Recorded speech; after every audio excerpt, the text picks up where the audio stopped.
Shalom a todos. Hoy vamos a estudiar la primera parte de Vayikra. Hashem enseñó que existían 10 especies de animales kosher. De ellas, 3 son domésticos y las otras 7 pertenecen a la fauna salvaje. Sin embargo, en su sabiduría no quiso exigir al pueblo el difícil esfuerzo de tener que salir por las montañas y los campos y capturar animales salvajes con el fin de presentarlos como corbanó. Y por esa razón estableció que únicamente los animales domésticos fueran aceptados como ofrendas, ya que podían criarse fácilmente en los establos de cada familia.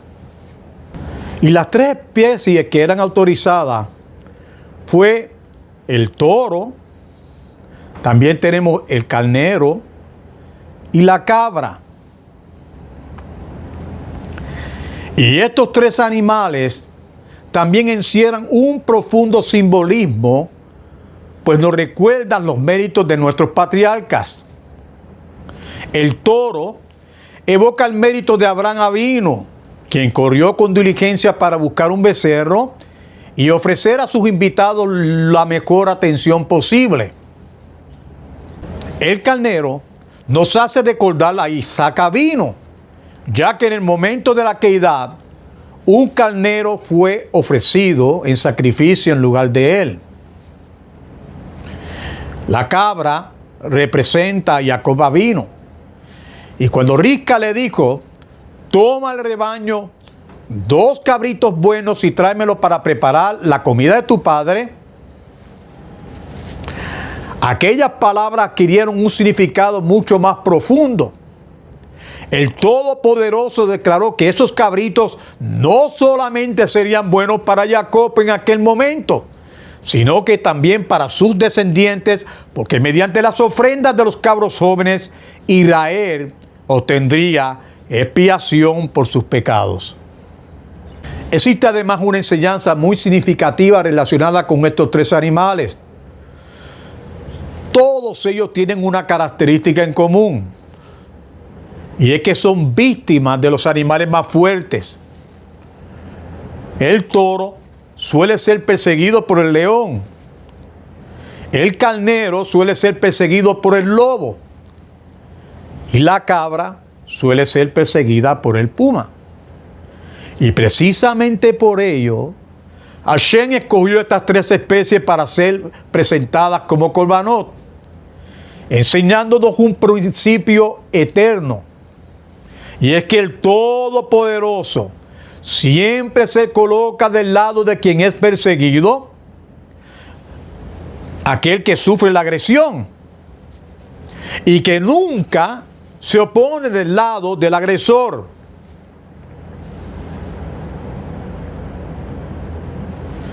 Surge entonces una pregunta: ¿por qué la Torá primero menciona al toro?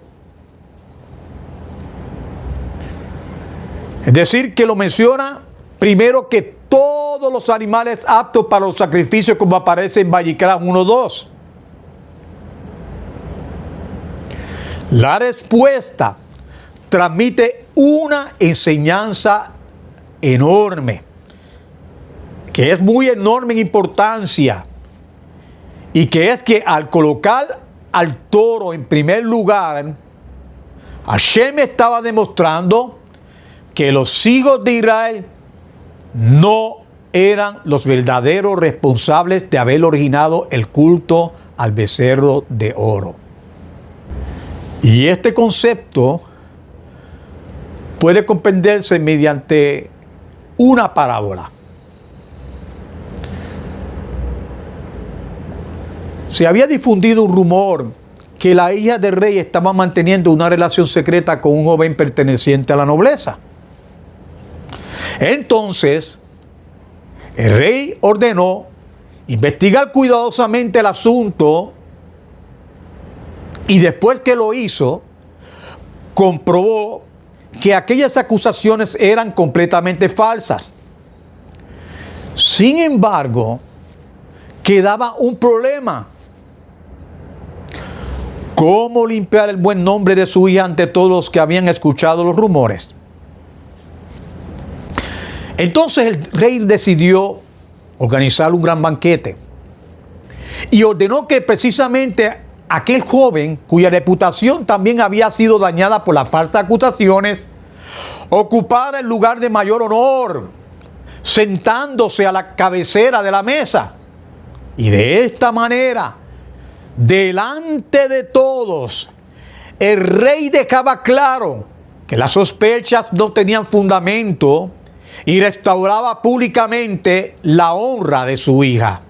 De manera semejante, después del episodio del becerro de oro, las naciones comenzaron a despreciar a Israel y le acusaban diciendo con desprecio: ustedes fueron los que hicieron el becerro de oro.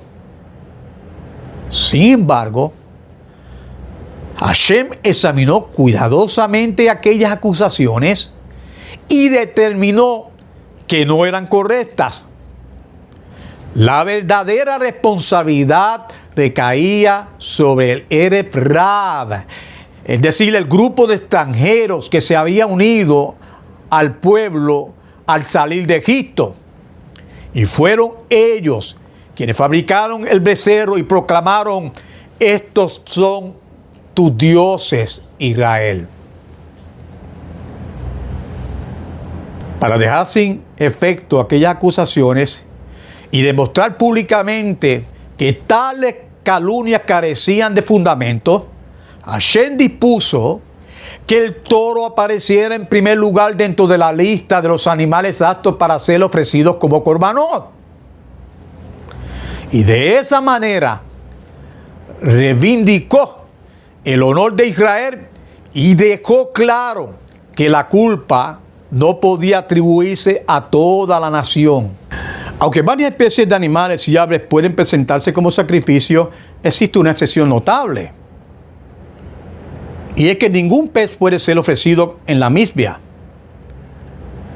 La razón es que los mamíferos y las aves poseen una constitución física que guarda cierta semejanza con la del ser humano, lo que los hace aprobados para servir como expiación para las fallas del hombre. En cambio, el pez tiene una estructura completamente distinta al del ser humano y por ello no puede desempeñar esa función expiatoria. Dentro de las aves, solamente 2 especies fueron aceptadas para los corbanot. Tenemos las tórtolas adultas y tenemos las palomas jóvenes.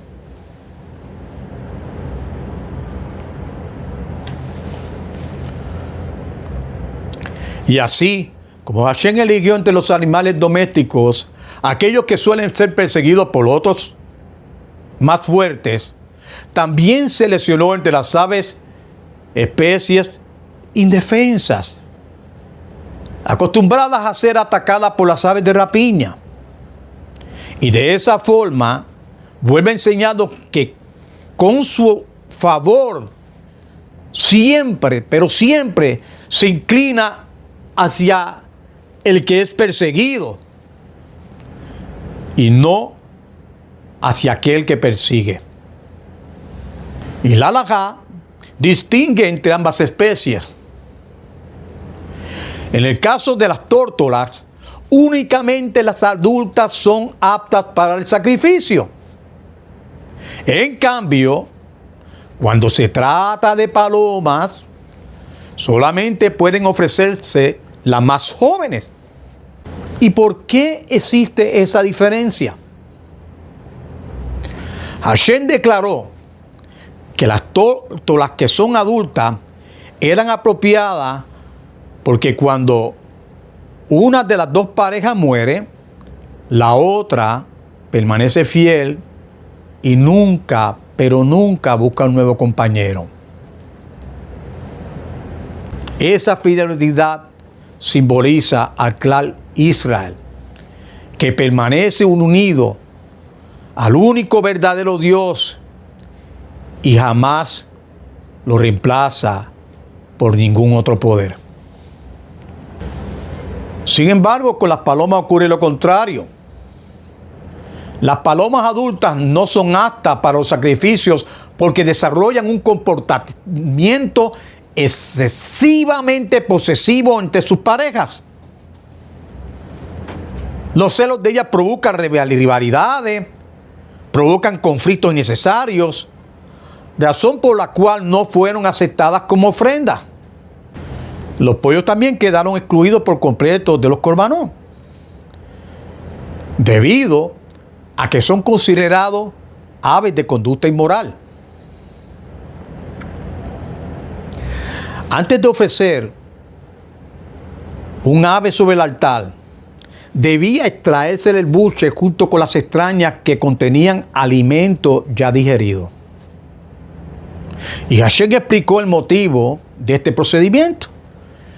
Como las aves encuentran alimento mientras vuelan libremente de un lugar a otro, y con frecuencia consumen comida indebida, es decir, robada, por esa razón, el buche que contiene ese alimento debía retirarse antes de presentar el ave como ofrenda.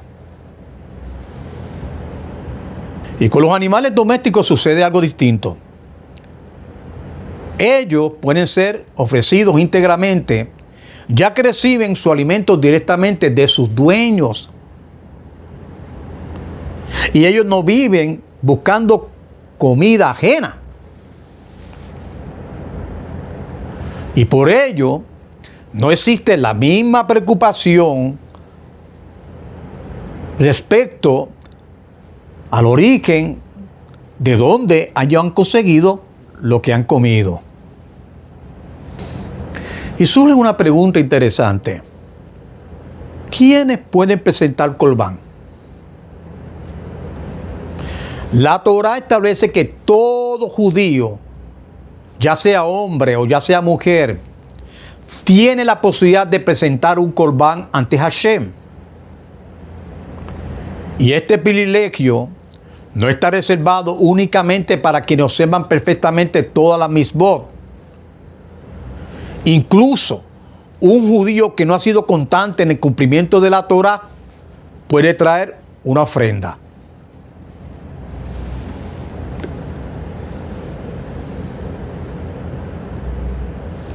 Sin embargo, existen sus excepciones. No se acepta la ofrenda de un epícoros, es decir, de quien rechaza los fundamentos de la fe, ni tampoco se acepta la ofrenda de quien profana el Shabbat de una manera pública y deliberada. Y en cuanto a los no judíos, también pueden presentar una ofrenda. Pueden presentar la ofrenda olá, es decir, la ofrenda de elevación, la cual se consume completamente en el altar. Este sacrificio, inclusive, lo puede presentar quien todavía practica la idolatría. Y la esperanza es que al pasar el tiempo, esa persona abandone sus creencias equivocadas y reconozca la soberanía del Todopoderoso y acepte vivir conforme a los 7 mandamientos de Noah. Los mandamientos que Hashem estableció para toda la humanidad. La Parashá Vayikra desarrolla las leyes correspondientes a 5 clases principales de corbanot. La primera que nosotros tenemos es la olá. La olá es la ofrenda completamente consumida por el fuego. La segunda que tenemos es la ofrenda minjá. Esa es la ofrenda de harina o de alimento. La tercera que nosotros tenemos es la ofrenda chelamín.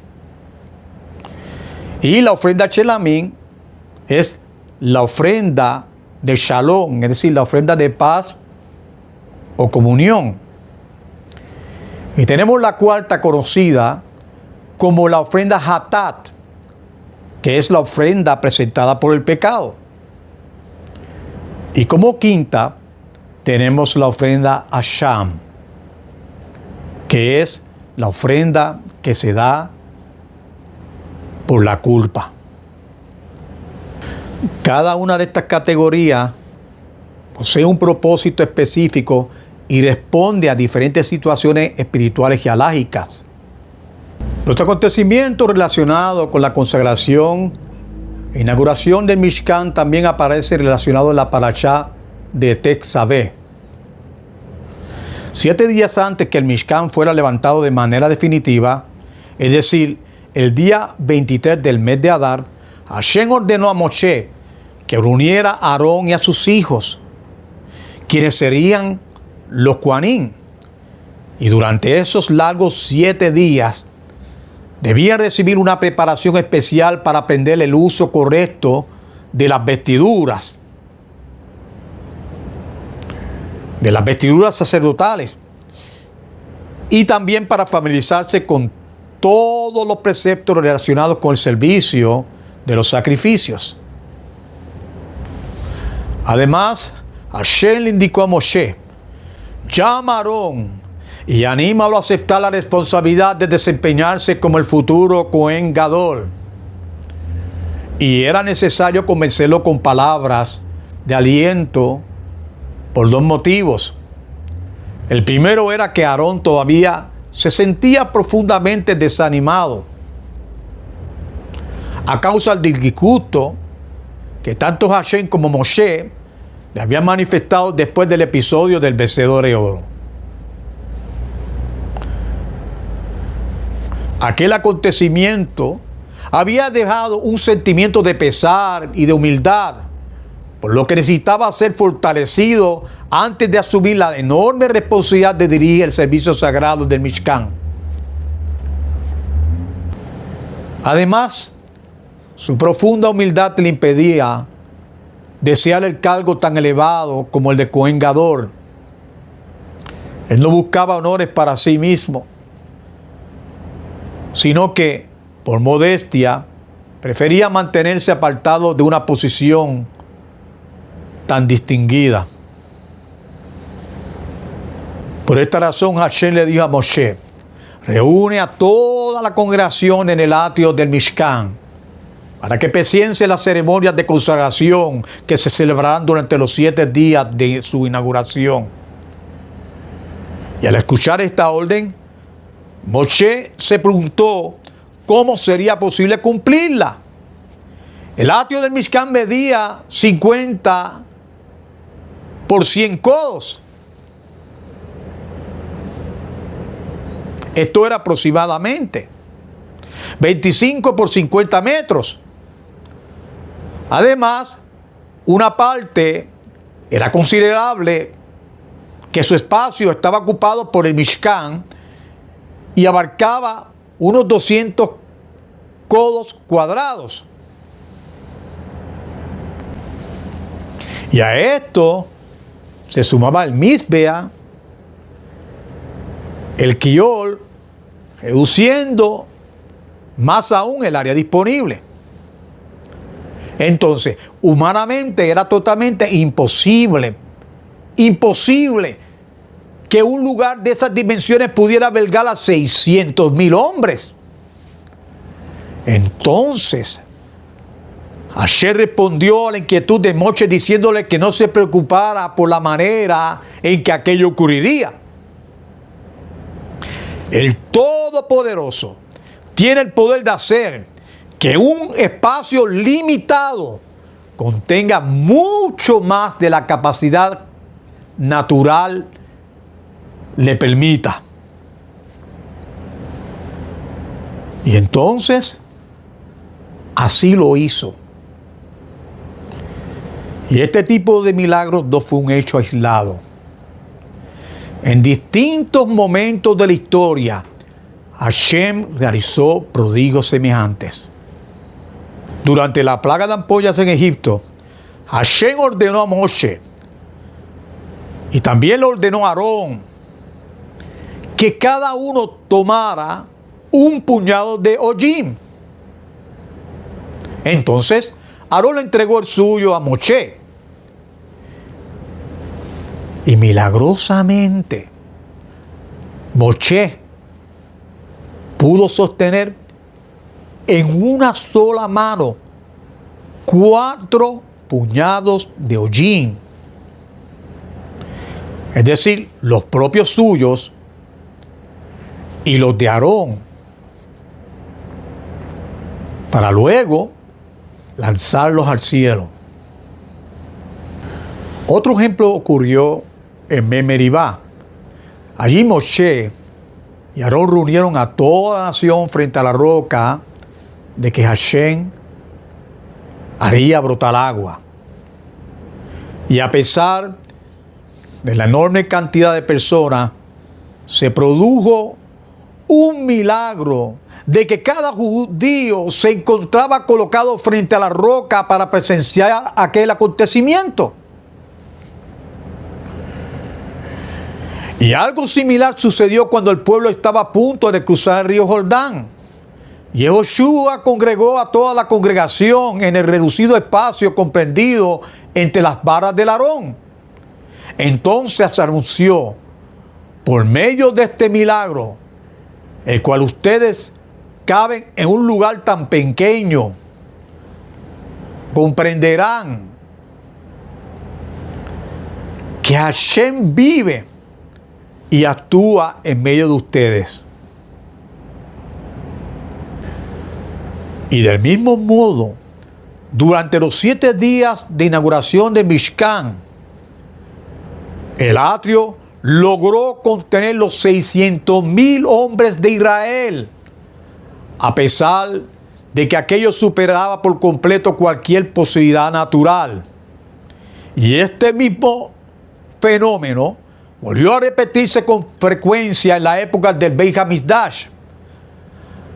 Aunque el atrio se llenaba de una multitud inmensa de peregrinos, cuando llegaba el momento de la oración, ocurría un milagro extraordinario. Cada persona se encontraba dentro de su propio espacio suficiente para inclinarse y rezar con comodidad, disponiendo aproximadamente de 4 codos hacia la parte del frente y un codo de separación hacia las distintas direcciones. Finalmente, el Midrash enseña que en el futuro volveremos a contemplar un milagro grande de esta naturaleza, cuando Hashem resucite a todos los tzadikim, a los justos, desde la época de Adán hasta el final de las generaciones, los va a reunir en Eretz Israel. Entonces, la tierra se expandirá milagrosamente para dar cabida a todos. Ningún judío sufrirá por la falta de espacio, pues el Todopoderoso hará que la tierra podrá contener mucho más de lo que naturalmente sería posible.